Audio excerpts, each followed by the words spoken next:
우리 옆 사람과 인사합시다. 오늘도 꼭 함께 은혜 받읍시다. 여러분, 은혜 받기를 소망합니까? 은혜 받기를 기대하십니까? 오늘 여러분들이 생각하는 은혜보다 더 큰 하나님이 준비한 은혜가 여러분들의 심령과 삶 가운데 임하기를 주의 이름으로 축복합니다. 오늘의 말씀이 나를 향한 나의 복의 말씀이 되도록 그 말씀을 꼭 바라볼 수 있기를 다시 한번 주의 이름으로 축복합니다. 아멘.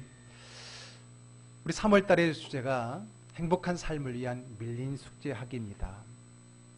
늘 해야지 하면서 못하고 있는 과제들, 마음의 부담만 가지고 있지 선뜻 실행하지 못하고 있던, 늘 언젠가 뒤로 밀어버렸던 그러한 과제들이요. 그리고는 우리는 스스로를 불행하다고 생각하며 살고 있습니다. 이젠 더 이상 이제 불행이 아니라 행복한 삶을 위해서 행복할 수 있는 그런 삶에 미뤄두었던 그 과제들을 이제 우리는 하나씩 해 나가야만 됩니다. 그래서 행복이 언젠간 다가올 미래의 가능성이 아니라 오늘의 삶의 현장 속에서 매일매일 체험되어지는 그러한 삶이 되어야 됩니다.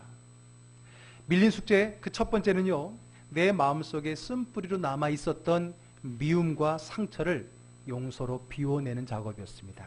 지난 주간에 우리가 그러한 말씀을 나눴고 또 한 주간에 여러분들이 그러한 과정의 체험을 가졌는 줄로 압니다. 그리고 이제 오늘은 해야 될 그 밀린 숙제의 두 번째는 다름이 아니라 열심입니다. 무엇이라고요? 열심이라고 하는 겁니다. 죄송합니다. 아마 대부분의 사람들은요, 늘 아쉬운 스스로에 대한 이야기 속에 열심을 꼭 들 겁니다. 좀 더 열심히 할 걸, 좀 더 열심히 해볼 걸. 우리가 그런 말을 많이 갖고 있지 않습니까? 그 말은 뭐냐면 늘 자기가 하시는 그 일에 대해서 최선을 다하고 있다라고 생각하지 않기 때문입니다. 물론 모두가 다 그런 건 아닙니다. 아마 정말 누가 봐도 열심으로 최선을 다하는 사람들도 있습니다. 그러나 곰곰이 다른 사람이 아니라 스스로의 평가를 돌아봤을 때에 정말 내가 더 할 수 있는 그러한 공간과 그러한 여건이 좀 더 있었음을 우리는 생각해낼 수 있습니다.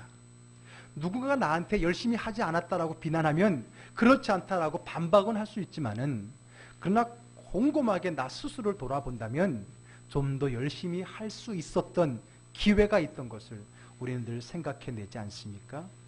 그래서 우리는 늘 그 일 끝에 그런 후회의 말을 남깁니다.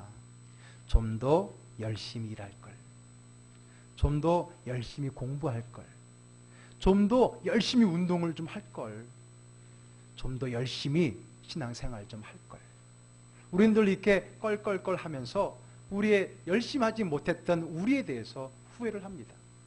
여러분, 지난 주간에 버킷리스트 죽기 전에 꼭 하고 싶은 것 20가지 한번 더 적어보셨습니까? 적어보셨어요? 처음 듣는 얘기인 것처럼 저를 바라보시는데, 적어서 한번 내용을 좀 보게 되면 그 중에는 분명히 좀더 열심히 지금의 이 주어진 과제를 좀 더 열심히 하지 못했던 자기의 후회와 반성이 들어가 있는 그러한 내용들이 분명 있을 걸로 생각됩니다. 그러면 왜 많은 사람들이 이런 아쉬움을 가지고 있으면서도 쉽게 그리고 빨리 열심을 낼 수 없을까요? 열심히 해야 된다는 것을 알면서도 불구하고 왜 우리가 하지 못할까요? 열심히 하면 좋다는 것을 알고 또 자기 만족과 행복을 누릴 수 있다는 것을 알면서도 쉽게 열심을 내지 못하는 이유들이 무엇인지 이제 우리는 그것을 좀 찾아내면서 더 이상 우리가 늘 열심은 내일의 이야기로만 치부해버리고 불행한 삶을 사는 사람이 아니라 오늘의 열심 속에 오늘의 복을 누릴 수 있는 그런 행복한 삶으로 나아가기를 원합니다. 자, 그러면 우리가 왜 열심히 해야 되는 걸 알면서도 하지 못하는가? 그 첫 번째 이유는 다름 아닌 게으름 때문입니다. 무엇 때문이라고요? 게으름 때문입니다. 이 열심히 해야 한다는 것을 몰라서 안 했다면 그건 게으른 게 아니라 무지한 겁니다. 그러나 알면서도 혹은 생각했으면서도 불구하고 몸이 말을 안 듣는다, 안 움직인다, 안 했다면 그것은 어찌되었던 게으름이 분명합니다. 게으름이라고 하는 책을 쓰신 김남준 목사님의 그 책에 보게 되면 한 가지 재미있는 예화가 들어있습니다. 한 게으른 농부가 있었습니다. 그날도 날이 화창해서 모든 농부들이 밭에 나가서 열심히 땀을 흘리며 일을 하는데 그 가난한 농부는 그날도 텅 빈 자기 집의 퇴청마루에 누워서 낮잠을 한가롭게 즐기고 있습니다. 근데 갑자기 낮잠을 자다가 한 소리에 잠깐 잠을 깨고 눈을 떠봅니다. 쿵소리와 함께 눈을 떠보니까 글쎄 이 환한 대낮에 어느 강큰 도둑놈이 자기 집 담을 넘고 있는 거예요. 자기 담을 넘다가 그만 벽돌 하나를 흔들어 떨어뜨려서 쿵소리가 났던 거죠. 그 장면을 본 그 게으른 낮잠을 즐기고 있는 그가 마음속으로 이렇게 얘기합니다. 저 도둑놈 우리 집에 들어오기만 해봐라. 담을 넘기만 해봐라. 라고 하면서 또 잠을 빠져드는 겁니다. 조금 있으니까 또 쿵 하는 소리가 나서 자기도 모르게 눈을 딱 떠서 개슴츠레한 눈으로 바라보니까 글쎄 그 담 위에 있던 그 도둑놈이 마당으로 떨어져서 사각사각 다가오고 있는 것이 아니겠습니까? 그 장면을 보면서 그 게으른 농부는 또 생각합니다. 저놈 우리 안방에 들어오기만 해봐라. 그러면서 여전히 잠에 빠져 있습니다. 깊은 잠에 빠진 것을 안 그 도둑놈이요, 잠을 자고 있는 그 주인 옆을 지나서 안방으로 들어갑니다. 안방에 들어가는 그 모습을 보면서 또 그 잠들어 있던 그는 저놈의 도둑놈 집안에 들어와 훔치기만 해봐라. 그리고 여전히 그는 깨어나지 않고 잠을 자고 있더라는 겁니다. 그 사이에 그 도둑놈은요, 그 집에서 온갖 값 나가는 모든 귀중품들을 한 보따리 챙겨가지고 요요히 그 집을 나와서 마당을 걸쳐 대문 쪽으로 가더랍니다. 그때 드디어 또 그도 눈을 뜨면서 마지막 그 한 보따리 챙겨서 나가고 있는 그 도둑놈을 보면서 그 게으른 농부는 마지막 뭐라고 말하는지 아십니까? 이놈 다시 오기만 해봐라. 무엇하기만 해봐라 했지 그가 한 것은 아무것도 없는, 정말 꼭 우화에 나오는 그런 내용과 같은, 어쩌면 이게 남약인 것 같지만 오늘 우리들도 그런 삶을 살아가고 있지 않는가 하면서 웃으면서도 씁쓸한 그러한 이야기를 읽으면서 한번 스스로를 생각해 보았습니다. 여러분, 아마 많은 분들이 이 게으름이라는 그 과제 때문에, 그 단어 때문에 힘들고 어려웠다는 걸 잘 알고 있습니다. 성경도요, 이 게으름에 대해서 묵과하고 있지 않습니다. 특별히 지혜에 그린 이 잠언서에 보게 되면 어쩌면 이 게으름에 대해서 가장 많이 언급하고 있는지 모릅니다. 참 많이 언급되어 있는데 그 중에 제가 8절만 한번 보겠습니다. 잠언에서, 그것도 특별히 잠언에서 이 게으름에 대해서 우리에게 어떤 메시지를 주고 있는지 한번 읽음으로써 한번 우리가 그 말씀을 들어보겠습니다. 한번 읽어볼까요? 6장 9절의 말씀. 게으른 자여, 내가 어느 때까지 누워 있겠느냐? 내가 어느 때까지 잠에 깨어 일어나겠느냐? 라고 말합니다. 또 12장 24절 보겠습니다. 부지런한 자의 손은 사람을 다스리게 되어도 게으른 자는 불임을 받느니라. 너무 게을러서 읽는 것도 안 하시지 마시고 부지런히 한번 읽어봅시다. 세 번째 13장 4절. 게으른 자는 마음으로 원하여도 얻지 못하나 부지런한 자의 마음은 풍족함을 얻느니라. 네 번째 19장 15절. 게으름이 사람으로 깊이 잠들게 하나니 태만한 사람은 줄일 것이니라. 26장으로 가게 되면요, 4절 연속으로 게으름에 대해서 말하고 있어요. 자, 먼저 13절. 게으른 자는 길에 사자가 있다, 거리에 사자가 있다 하느니라. 이게 뭐예요? 밖에 나가자는 이유가 밖에 사자가 있다는 거예요. 핑계예요. 14절은요, 문짝이 돌저귀를 따라서 도는 것 같이 게으른 자는 침상에서 도느니라. 문이 요 고리에 서서 도는 것처럼, 거기를 맴돌고 다른 데 나가지 못하는 것처럼 우리는 늘 침대 주변으로, 벌써 이 말 몇 마디 나오면 벌써 옆 사람 쳐다보고 가족이 생각 떠오르는 사람도 있을 겁니다. 15절 볼까요? 게으른 자는 그 손을 그릇에 넣고도 입으로 올리기를 괴로워하느니라. 마지막 16절에 게으른 자는 사리에 맞게 대답하는 사람 7보다 자기를 지혜롭게 여기느니라. 교만하기까지. 자기가 더 지혜롭다라고 오히려 여기는 그 교만까지. 성경에는 이것 말고도 얼마나 많이 이 게으름에 대해서 지적하고 거기에 대해서 평가하고 있는지 모릅니다. 심지어 여러분 신약으로 가서 예수의 말씀을 보게 되면요, 예수님도 이 게으름에 대해서 언급을 했는데 예수님은 이 게으르다는 단어 앞에 한 가지를 더 첨가하셨습니다. 악하고 게으른 종아라고 말씀하셨습니다. 그분의 달란트의 비유 가운데 한 달란트 받았던 그 한 달란트를 잃어버릴까봐 땅에 숨겨두었던 그를 향하여 우리 예수님은 악하고 게으른 종이다라고 말하며 그 게으른 종 앞에 악이라는 단어를 두셨다는 거예요. 물론 그와 반대로 열심히 부지런히 5달란트, 2달란트를 활용하여서 배로 남겼던 그 종들에게는 뭐라고 말했어요? 착하고 충성된 종이라고 했습니다.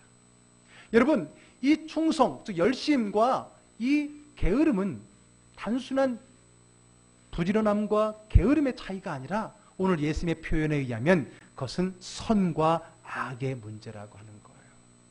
여러분, 게으른 것은 체질이거나 생활 습관이라고 여기지 마십시오. 이 게으름은 은밀하게 다가오는 악의 유혹이라는 걸 알아야 됩니다. 그래서 예수님께서는 과감하게 그 게으름을 악하다라고 말씀하고 있는 겁니다. 그러면 악함의 주체인 그 사탄 마귀는 왜 우리를 게으르게 할까요? 그 반대, 즉 열심, 충성을 통해서 우리가 받아 누릴 하나님의 은혜가 있기 때문이에요. 그래서 사탄 마귀는 그 은혜를 우리가 받지 못하고 누리게 하지 못하도록 하기 위해서 은밀하게 우리를 게으름의 유혹으로 끌어가는 거예요. 그래서 예수님은 단순히 게으름을 생활 습관이나 그의 어떤 삶의 태도라기보다는 그것은 은밀하게 다가오는 악의 유혹이라고 우리에게 말하며 악이라고 정의해 주고 있는 겁니다.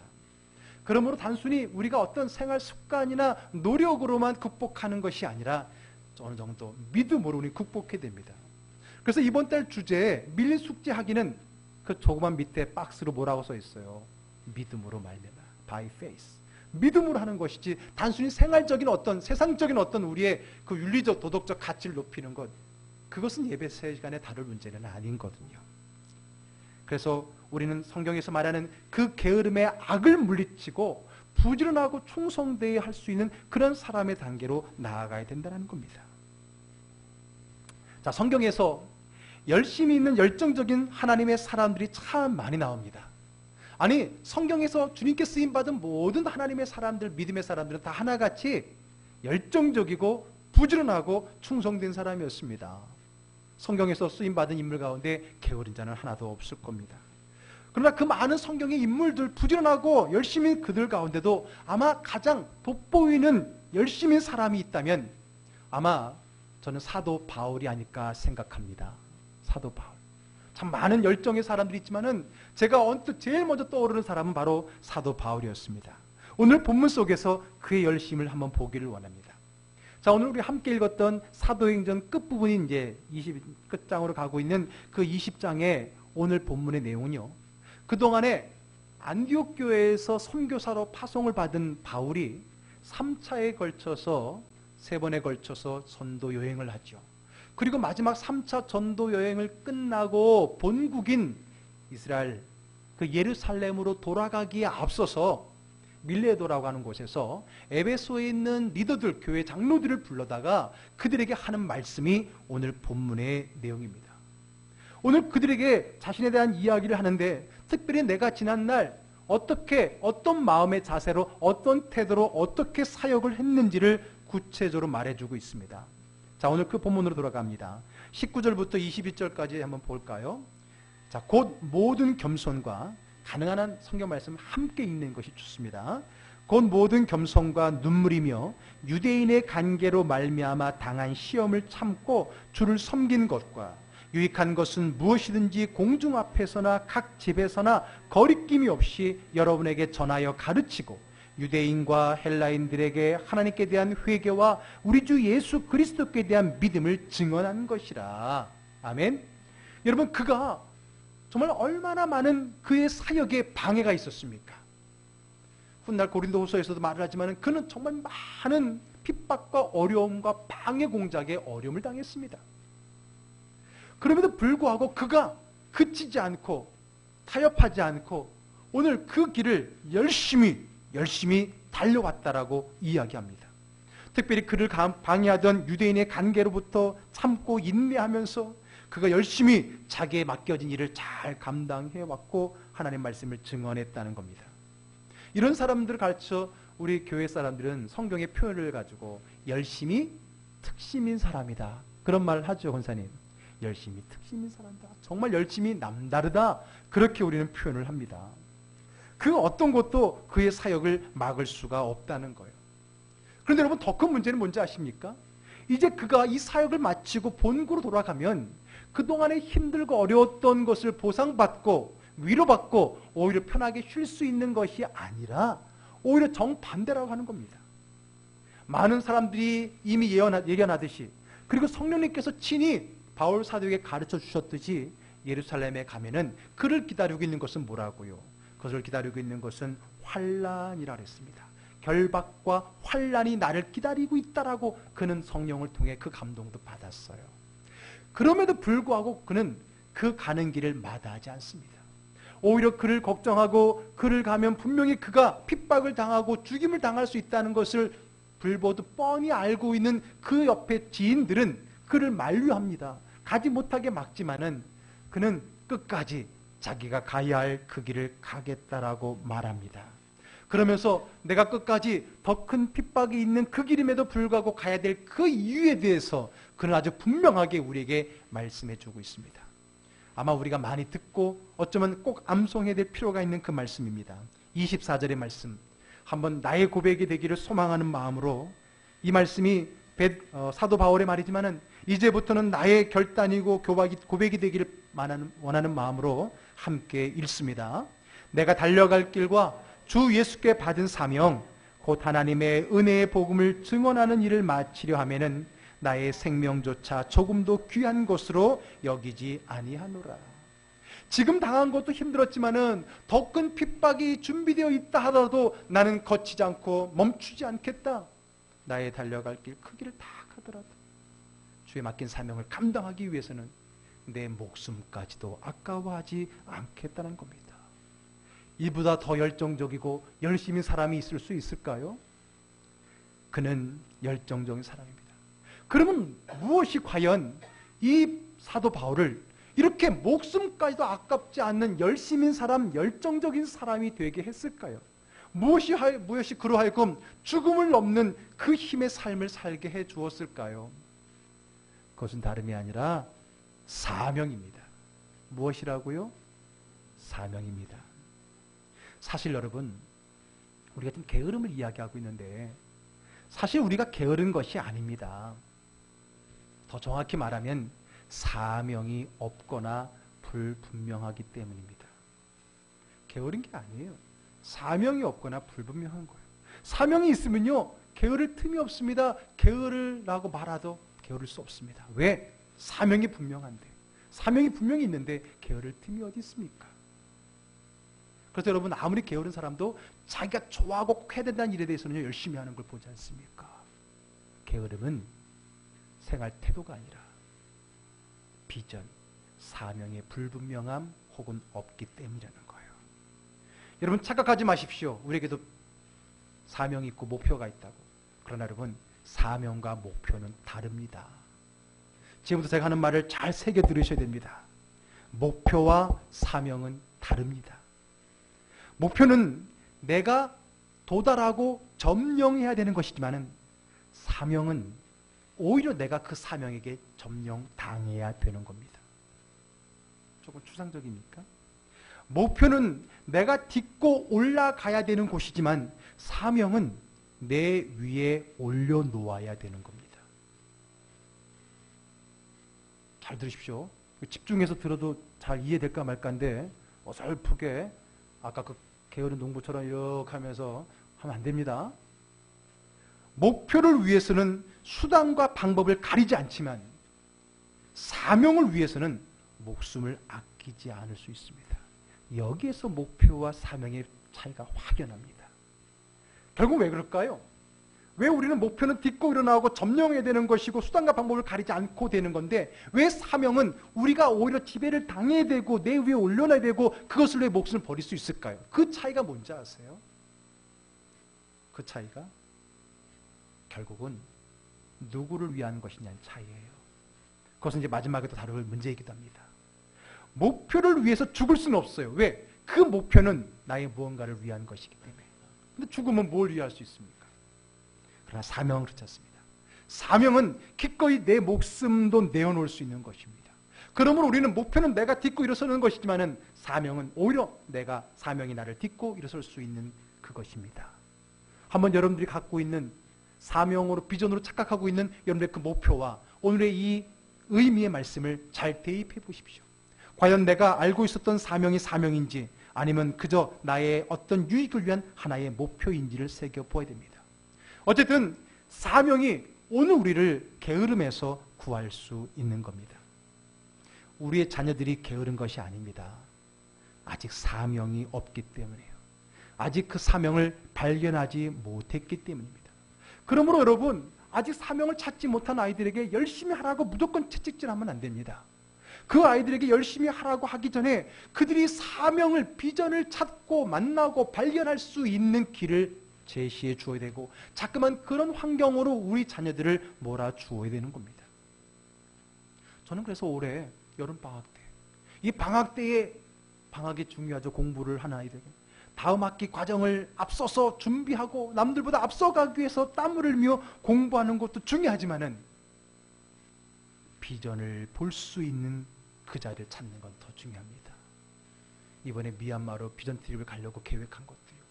방학 동안에 우리 아이들이 좀 더 공부도 해야 되고 좀 더 뭔가를 해야 될지 모르지만은 그러나 비전 없는 열심은 그들에게 아무런 힘을 줄 수 없다는 것을 생각하면서 우리 아이들에게 비전을 찾기 위해서 이런 사역을 기획했던 겁니다. 여러분, 우리는 사명이 없으면 아무리 부지런하고 싶어도 부지런할 수 없습니다. 사명을 찾고 만나고 발견할 수 있기를 주의 이름으로 축복합니다. 아멘. 자, 그렇다면 이제 한 단계 더 나아가 봅시다. 그러면 이제 사명이 있으면 됐습니까? 그러면 이제 우리는 열심히 살 수 있고 우리는 잘 살 수 있고 복 가운데 행복하게 살 수 있습니까? 아닙니다. 이것만 끝이 나면 얼마나 쉽겠습니까? 아닙니다. 이제 두 번째로 우리가 넘어야 될 단계가 있습니다. 그 두 번째는 다름이 아니라 잘못된 열심을 경계하라는 겁니다.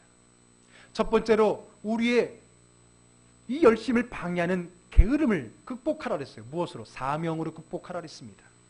그러면 두 번째로 우리가 극복해야 될 게 뭔지 아십니까? 잘못된 열심을 경계하라는 겁니다. 그 말은 뭡니까? 잘못된 사명으로 살아갈 수 있다라는 전제가 있는 겁니다. 바울 사도는요, 예수를 만나고 나서부터 이렇게 부지런하고 충성된 사람이었습니까? 아닙니다. 그가 게으르다가 예수를 만나고 부지런한 사람이 됐습니까? 아닙니다. 그는 예수를 만나기 전에도 원래부터 열정적인 사람이었습니다. 그가 자기에 대한 옛날의 과거에 대한 간증의 말씀 속에서 그의 고백을 한번 들어보십시오. 사도행전 22장 3절에 가보게 되면 나는 유대인으로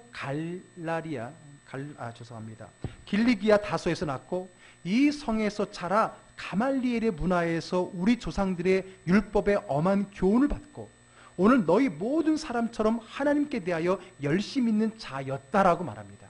예수 믿기 전에 자기의 삶을 이야기하는 그 구절에서 말하고 있는데 누구에 대해 열심히 있었다 그랬어요? 하나님께 대해 열심히 있었습니다. 언제? 예수를 만나기 전에도 그는 열심히 있던 사람이었고요. 그냥 열심이 아니라 무엇에 대해 열심히 있는 사람이었다고요? 하나님께 대하여 열심히 있는 자라 그랬습니다. 그럼 여러분, 그가 잘 살았습니까? 아니에요. 그가 하나님께 대해서 열심히 있는 사람이었지만은 그는 어떻게 살았습니까? 또 다른 그가 쓴 서신서 빌립보서 3장 6절로 가봅니다. 다 같이 읽어볼까요? 열심으로는 교회를 박해하고 율법의 의로는 흠이 없는 자라라고 말합니다. 그가 열심히 하나님으로 일을 했어요. 그런데 그 열심히 하나님을 향한 열심의 일이 뭐였다는 거예요? 교회를 박해하는 열심이었다는 겁니다. 그때는 그게 맞는 줄 알았어요. 왜요? 잘못된 열심이죠. 왜? 잘못된 사명이었기 때문에 그렇습니다. 그는 오히려 하나님의 열심으로 교회를 핍박했습니다. 이게 뭔가요? 잘못된 열심이에요. 이전에도 그는 목숨을 걸고 일했던 적이 있습니다. 그런데 잘못된 곳에 목숨을 걸었던 거예요. 왜? 잘못된 사명을 갖고 살아가고 있었기 때문에 그렇습니다. 어쩌면 여러분, 잘못된 일에 열심인 사람이 오히려 게으른 사람보다 더 나쁠 수 있고 악할 수가 있어요. 그러므로 여러분 우리가 열심히 하고 부지런히 하는 것도 중요하지만은 바른 열심을 가져야 되고요.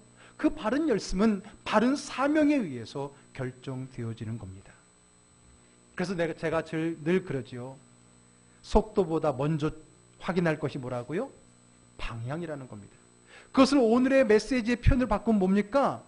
열심보다 먼저 확인할 것이 뭐라고요? 사명이라고 하는 겁니다. 왜? 사명은 있지만 잘못된 사명을 가지고 있으면은 오히려 나쁜 쪽으로 열심히 있는 사람이 되어서 오히려 게으른 자보다 더 악한 사람이 될 수 있다는 거예요. 그러므로 우리는 두 번째 단계로 이제는 사명을 잘 점검해 봐야 됩니다. 요즘에야 모든 교회들이 대부분이 드럼이 있고 기타가 있고 여러 타악기들을 가지고 하나님을 마음껏 찬양을 하지, 불과 가까운 과거 때는요, 이 교회에 특히 본당에 이 드럼이라는 기타라는 것이 들어오거나 연주되어지는 것은 정말 큰 교회 갈등의 문제이기도 했었습니다.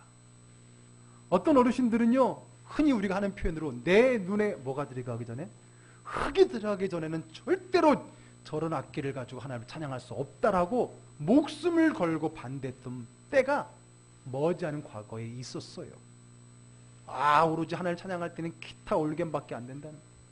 근데 여러분 그거 아십니까? 기독교 역사 가운데 이 예배의 자리에 피아노가 들어올 때도 이 드럼이 들어올 때와 똑같은 그런 과정이 있었다는 거예요. 우리는 쉽게 피아노가 당연히 있는 것처럼 여기지만 처음에 이 피아노가 교회당에 들어올 때도 드럼이 들어올 때처럼 큰 아픔과 갈등이 있었던 걸 봅니다. 우리가 흔히 이야기하죠. 쓸데없는 일에 목숨을 거는 때가 있다는 거예요. 왜 그래요? 열심은 있지만은 그 열심이 잘못된 사명에 근거했기 때문에 그렇습니다. 그렇기 때문에 오히려 그 열심은 오히려 어긋나게 되고 악하게 되고 진리를 오용케 하는 경우가 많이 있습니다. 자, 그렇다면 우리는 사명으로 우리의 게으름을 극복해야 된다면 두 번째 잘못된 열심은 바른 사명에 의해서 조절해 나가야 됩니다. 그러면 우리의 바른 사명은 기준은 무엇일까요? 우리는 무엇의 기준에 의해서 우리의 잘못된 열심을 바른 사명의 열심으로 바꿔 나아갈 수 있겠습니까? 제가 좋아하는 목사님 한 분 계시는데 이재철 목사님이라고 여러분 잘 아시죠? 주님의 교회를 개척하여 심호하셨고 지금은 선교 100주년 기념교회를 또 담임하시고 정말 한국 기독교의 목회자나 성도들 모두에게 참 선한 좋은 영향을 끼치는 분, 친히 많은 좋은 글을, 누구도 범접할 수 없는 좋은 글을 많이 펴내시면서 우리에게 참 많은 신앙의 도전을 주는 분입니다. 우리 교회도 그분의 책이 여러 권 있습니다.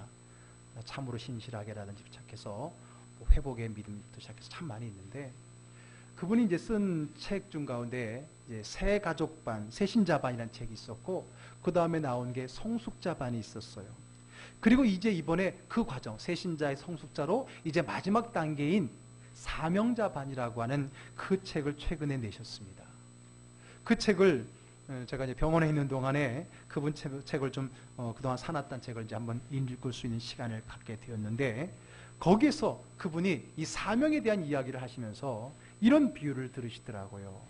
무슨 질문을 던지냐면은, 왜 신약 성경에 보게 되면 사복음서 다음에 뭐가 나오죠? 사도행전이 나온다. 그럼 왜 사복음서 다음에 사도행전이 나오는지 아느냐는 질문을 합니다. 우리 별로 그 질문을 안 했잖아요. 당연한 거잖아요. 왜? 시대적으로 보나 뭐로 보나 당연히 예수님의 그 사역이 말씀이 있었고 그 다음에 사도행전이 이어졌잖아요. 너무나 당연한 것을 질문하니까 좀 그랬죠. 근데 그분은 그것을 나름대로 의미 있게 풀어가셨다는 겁니다. 그게 뭐냐면, 왜 복음서가 있고 난 후에 사도행전이 있느냐, 단순히 시기적인 의미가 아니라 그분이 발견한 거기에 영적인 의미는, 사도행전은 뭡니까? 사도들의 행전, 삶입니다. 그들의 믿음의 삶 이전에 뭐가 앞서야 된다는 얘기예요? 복음이 앞서야 된다는 거예요. 그리고 그 복음은 뭡니까? 하나님의 말씀이라고 하는 거죠. 이것은 단순한 시간의 흐름이 아니라 우리 신앙생활의 흐름이 되어야 된다라고 말하고 있는 겁니다. 우리가 어떻게 열심히 살 거냐가 하는 이 행전의 삶이 있기 전에 먼저 우리는 그것을 규명할 수 있는, 그것의 방향을 결정하는 복음이 있어야 되는 거고, 그 복음은 뭡니까? 그리스도의 말씀, 하나님의 말씀이라고 하는 겁니다. 자, 에스겔의 3장 1절 말씀 보게 되면, 하나님께서 에스겔을 예언자로 부르시면서 소명을 주시면서 보여주었던 그 소명 기사의 내용입니다. 그 환상을 보게 되죠. 그 글에 대한 말씀을 보겠습니다. 또 그가 내게 이르시되 인자야, 너는 환상 가운데 나타나는 그 하나님의 사람이 주는 말씀이에요. 너를 발견한 것을 먹어라. 너는 이 두루마리를 먹고 가서 이스라엘 족속에게 말하라 그랬습니다.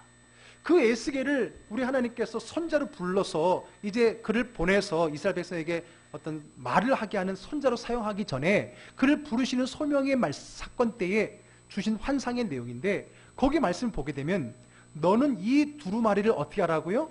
먹으라 그랬어요. 여러분, 성경에서 두루마리는 무엇을 상징하는 거죠? 성경 말씀을 상징하는 겁니다. 그 당시에는 이 두루마리, 양피질이나 혹은 파피루스 같은데 하나님 말씀을 기록해서 이렇게 둘둘 말았기 때문에 당시 성경이나 책들은 다 두루마리라고 표현을 합니다. 여기서 말하는 두루마리는 바로 하나님의 말씀, 성경을 이야기합니다. 그 성경을 먼저 어떻게 하라고요? 먹으라는 거예요. 그리고 가는 거예요. 그리고 어떻게 해요? 전하는 거예요. 말하는 거예요. 순서가 있다는 겁니다. 하나님의 말씀 먼저 먹어야 됩니다. 하나님의 말씀 먹지 않고 가서 말하려면 내 말을 할 수밖에 없어요. 우리는 사명 이전에 하나님의 말씀을 받아야 돼요. 그 하나님의 말씀이 우리의 사명의 기준이 되어야 된다는 겁니다. 그러면 우리가 하나님의 말씀에 더 집중할 수밖에 없는 겁니다. 하나님의 말씀으로 내가 하고 있는 그 사명을 자꾸만 관찰해 보아야 됩니다. 내가 하고 있는 사명, 내가 하고 있는 일을 우리는 항상 기준이 되는 하나님 말씀에 의해서 통제되어야 된다는 겁니다. 오늘 본문 우리 24절까지 읽었지만은 좀 더 밑으로 내려가서 계속되는 그 사도 바울의 말씀을 보면 31절, 32절로 가봅니다. 그러므로 여러분이 그 장로들과 모든 사람들에게 말하죠. 일깨어 내가 3년이나 밤낮 쉬지 않고 눈물로 각 사람을 훈계하던 것을 기억하라. 지금 내가 여러분을 주와 및 그 은혜의 무엇에? 말씀에 부탁하노니 그 무엇이? 말씀이 여러분을 능히 든든히 세우사 거룩하게 하심을 입은 모든 자 가운데 기업이 있게 하시니라 그랬습니다. 오늘 우리가 살아갈 그 기준에 우리의 사역의 기준이 무엇이 되어야 된다는 거예요? 말씀이어야 됩니다. 우리 하나님 말씀은, 우리의 사명은 하나님의 말씀이 중심이 되어야 됩니다. 말씀에 근거해야지 그동안 그렇게 해왔다는 전통에 근거를 해서는 안 됩니다. 전통, 상식 혹은 내 이해의 선이 우리의 사명의 기준이 되면 절대로 안 됩니다. 여러분, 우리가 말하는 기독교, 이 개신교가 왜 생겼습니까? 전통이라고 하는 것이 하나님 말씀보다 우선시 되었던 타락한 중세 기독교에 대해서 프로테스트하면서 그것에 반하면서 생겨나는 것이 프로테스탄트, 기독교, 개신교, 흔히 말하는 개신교를 얘기하는 거거든요. 그 타락한 중세 기독교는요, 하나님 말씀보다 그동안의 교회가 어떻게 해왔느냐는 전통이 더 중요시 여겼어요. 교황의 말이 더 중요시 여겼어요. 그것에 대해서 거부한 겁니다. 그것이 바로 우리의 믿음의 텃밭인 개신교, 프로테스탄트입니다. 바로 저와 여러분들은 바로 그러한 종교개혁자들의 신앙적 후손입니다. 그래서 그 신앙의 개혁자들은요, 전통이 아니다, 오직 하나님 말씀이다. 그래서 라틴어로 솔라 스크립트, 오직 하나님의 말씀이다라고 하는 그 캐치프레이를 걸고 종교개혁을 했던 겁니다. 여러분, 사명이 우리를 열심히 일하게 합니다. 그러나 잘못된 사명이면 우리는 오히려 어긋난 열심 속에 오히려 악한 존재가 될 수 있어요. 그럼 우리의 사명을 무엇을 통해 통제받아야 됩니까? 하나님 말씀을 통해 통제받아야 됩니다. 전에는 우리가 어떻게 했는데, 내가 전에 다니던 교회는 어떻게 했는데, 그것이 오늘 우리의 행동의 지침이 되어서는 안 됩니다. 하나님의 말씀의 기준이 오늘 우리의 열심의 사명의 기준이 되어야 됨을 믿으시기를 바랍니다. 내가 생각할 때 상식적으로 내 경험에 의하면 그것이 우리의 기준이 되어서는 안 됩니다. 그래서 우리는 이번 사순절을 맞이해서 특별히 내일부터 우리가 5주간에 걸쳐서 신약 성경의 주님의 말씀을 들으려고 합니다.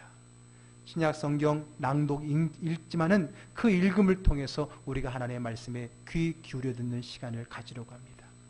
자, 그러면 우리 게으름은 사명이라고 하는 그 방향을 통해 극복했습니다. 그러나 잘못된 열심은 이제 바른 사명, 하나님 말씀에 의해서 극복될 수 있다라고 말했습니다. 그러면 이제 끝입니까? 아닙니다. 이제 마지막으로 한 가지 더 우리가 극복해야 될 과제가 있습니다. 그것은 다름이 아니라 교만입니다. 뭐라고요? 교만입니다. 교만. 여러분, 바른 일을 열심히 한다. 정말 누구도 그를 막을 수 없습니다. 바른 일을 열심히 한다면 누구를 그를 비판할 수 없습니다. 그러나 그때 한 가지 위기가 더 남아 있습니다. 그것은 바로 교만이라고 하는 거예요. 바른 일을 열심히 하는 자의 교만을, 그가 교만하다면 그를 꺾기는 굉장히 힘듭니다. 굉장히 힘듭니다. 기독교의 지난 2000년의 역사를 보게 되면 바른 일에 정말 열심히 헌신되어 쓰임받았던 사람들 가운데 교만하여서 오히려 더 큰 그리스도를 반하는 사람이 된 것을 우리는 기독교 역사 가운데 많이 보고 있지 않습니까? 그래서 오늘 우리는 끝까지 교만하지 않고 자기 그 사명의 길을 묵묵히 걸어갔던 바울 사도가 더 우리의 도전의 대상이 되어야 됩니다. 다시 한번 오늘 본문의 24절로 돌아갑니다. 다시 한번 우리 좀 뜻을 새기면서 한번 읽어보겠습니다. 내가 달려갈 길과 주 예수께 받은 사명 곧 하나님의 은혜의 복음을 증언하는 일을 마치려 하면은 나의 생명조차 조금도 귀한 것으로 여기지 아니하노라. 아멘. 여러분, 교만을 꺾을 수 있는 건 뭐예요? 자기를 내려놓는 거예요. 여러분, 생각해 보세요. 바울 사도가 만약에 교만했다면 기독교는 큰 어려움을 당했을 겁니다. 정말 초대교회는 큰 혼란에 빠지고 우리 주님의 뜻과는 상관없는 이상한 집단으로 바뀔 수 있었을 겁니다. 그만큼 바울 사도는 바른 사명을 가지고 누구보다 남다른 열정적인 삶을 살았습니다. 그럼에도 불구하고 그가 성경의 반을 기록하면서 오늘에게 바른 기독교를 전해줄 수 있었던 것은 그가 그 바른 사역의 열심 가운데도 교만하지 않았기 때문입니다. 그 교만을 물리치기 위해서 그는 자기 욕심을 내려놨습니다. 왜 교만합니까? 살려니까 교만하는 거예요. 살고 싶고 자기 유익을 생각하니까 교만해지는 겁니다. 그래서 자기의 가장 큰 유익의 기본이 되는 그는 목숨도 생명도 조금도 귀한 것으로 여기지 않고 내려놓을 수 있었던 것입니다. 로마서 14장 8절에 그는 또 이렇게 말했습니다. 우리가 살아도 주를 위하여 살고 죽어도 주를 위하여 죽나니 그러므로 사나 죽으나 우리가 주의 것이로다. 아멘. 여러분 바른 사명을 가지고 열심히 부지런히 충성을 다하시길 바랍니다. 그러나 여러분 그때 더 많이 기도하세요. 무엇하지 않기 위해서? 교만해지지 않기 위해서. 그때 그 교만한 자는 막을 자가 없어요. 그 교만을 깨기가 쉽지 않습니다.